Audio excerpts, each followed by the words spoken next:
I believed this trip would heal us, drawing us closer again. Instead, it became the moment our marriage began to unravel. My wife and I had shared 10 years together, a decade filled with joy. 2 wonderful children who were the center of our lives, a warm home and a routine that, though demanding, felt secure. Yet somewhere along the line, something had shifted. The fire that once defined us had dimmed, buried beneath the weight of daily repetition. Like many parents, we were trapped in the constant current of duties, school drop-offs, looming work deadlines, doctors' visits, and the never-ending tasks that came with raising kids. By the time we collapsed into bed, the exhaustion was absolute. Conversations shrank into mere logistics. Who would handle practice? Which bills were unpaid? What groceries were missing? The laughter, the connection, the simple joy of us all felt like echoes of a distant past. Missed her, missed us, suggested a trip. Tropical escape felt like the perfect remedy. No children, no jobs, no interruptions, just the two of us rediscovering what we once had. Imagined endless walks along the beach, quiet candlelit dinners, and long mornings filled with unhurried conversation. She agreed quickly, maybe as eager for change as I was. The moment we arrived, the resort looked like paradise. The sun warmed our skin. The sea sparkled with light, and the waves carried a rhythm that promised ease. Standing on that white shore, staring at the horizon, I felt hope, like maybe we could find our way back. The first day was dotted with small joys. We strolled hand in hand, waves cooling our feet. When a crab darted past her toes, she laughed freely, a sound I hadn't heard in weeks. At dinner, tucked away at a quiet table overlooking the ocean, we reminisced about simpler times and realized how badly we needed this. For the first time in ages, it felt like we were reconnecting. But even among the laughter, cracks showed. She spent more time on her phone than I wanted, scrolling endlessly or messaging friends. When I asked her to join me for a sunrise walk, she brushed it off, saying she needed rest. But it hurt. And when silence filled our moments, the gaps in conversation grew louder. She'd stare into the distance, expression far away. When I asked what she was thinking, her replies were vague and dismissive. Still, I clung to hope. I told myself these were just shadows of our busy life, that this trip would repair us, that remembering love would be enough. The turning point came one night when the beach buzzed with life. The sun sank, painting the sky in fiery colors. Music poured out, lively Afro-Caribbean beats vibrating through the air. Vendors moved, with bright carts selling drinks and treats. At the center, a small stage glowed with tiki torches where a dance contest drew a cheering crowd. Her face lit up the moment participants were called. Her eyes gleamed with a spark I hadn't seen in years. "I want to join," she said, her voice bubbling with youthful excitement. Before I could respond, she slipped off her sandals and ran toward the stage. I smiled despite myself. This was her, fearless, playful, alive in the moment. I stayed back, drink in hand, watching her move easily through the crowd. She tied the sash around her waist and climbed up, laughter spilling freely. Chuckled softly. This was why I loved her. She could embrace life fully, without hesitation. Then he appeared, young, magnetic, overflowing with confidence. His sun-bronzed skin and lean frame told of days lived under the island sun. With charming bow, he introduced himself to her, drawing out a giggle. Then the music began, and so did their dance. Their movements flowed effortlessly as though rehearsed. He spun her, dipped Her lifted her spirit with each step. She laughed, radiant, carefree, leaning into him as though they'd been partners forever. First I tried to enjoy it. Deserved happiness. But as the moments passed, something inside me twisted. His hand lingered at her waist. Her laughter felt too free, her gaze toward him too bright. I was watching a version of her I hadn't seen in years, a version she no longer shared with me. I clapped with the crowd, but inside my heart sank. This wasn't just a dance. It was a reminder of what we had lost. Every glance, every touch, every burst of laughter between them struck me like a blow.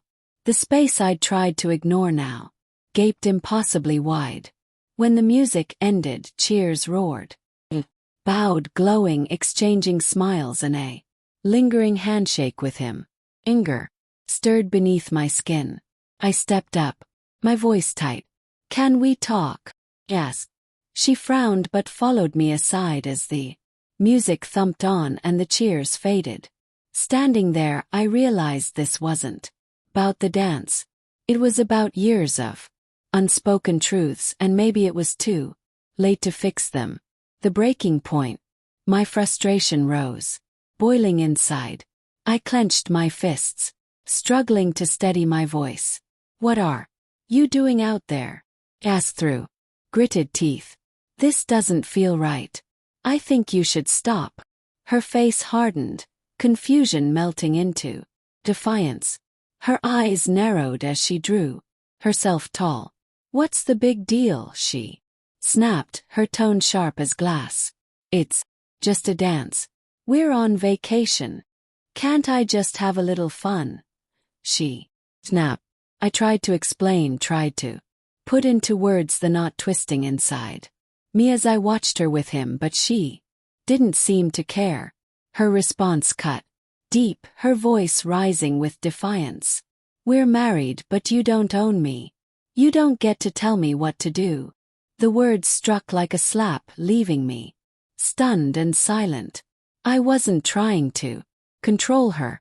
I only wanted her to see how much it was hurting me.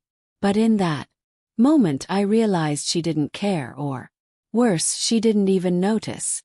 It wasn't just about the dance. It was about the distance that had grown, the chasm widening year after year. Swallowing my pride, I gave her one last warning, softer but heavy with finality.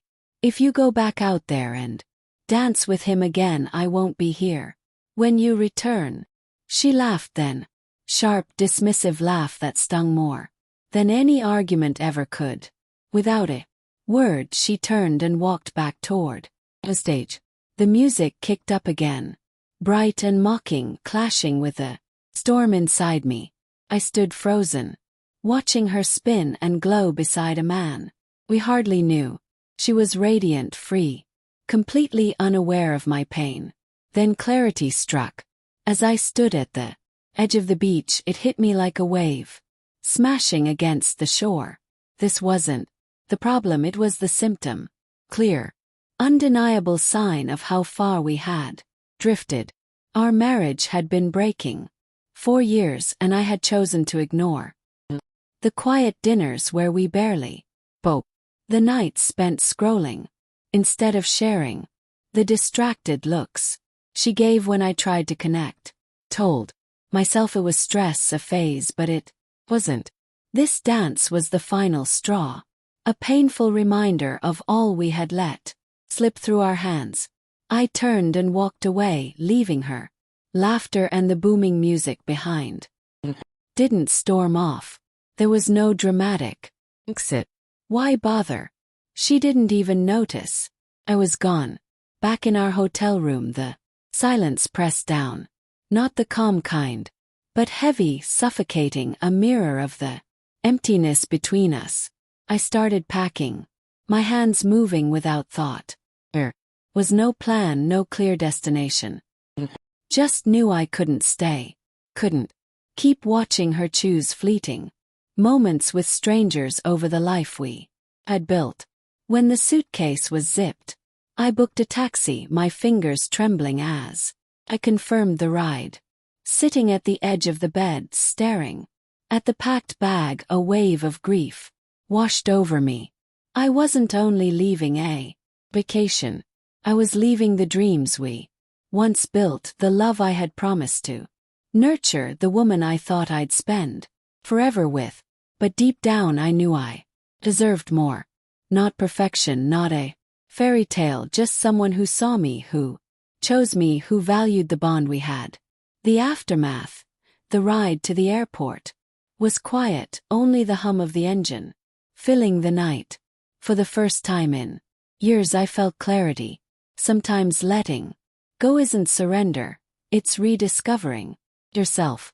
When I finally got home, the silence was deafening, not the peaceful stillness after a long day or the quiet when the kids are gone. This was oppressive, an echo of everything missing. I sat on the couch, staring at the spot where she used to curl up with a book or her phone. Memories flooded back, her laughter, her smile, the nights we spoke about everything and nothing. Back then, felt like we were unbreakable. Slowly life had eroded that bond. Spark once blazing bright was now a cold ember beneath years of neglect. I couldn't stop replaying that night. Her defiance, her laughter, the way she turned her back on me. Her words echoed over and over. You don't own me. Maybe she hadn't felt free in our marriage for a long time. Maybe I had held too tight, trying to steer instead of letting her breathe.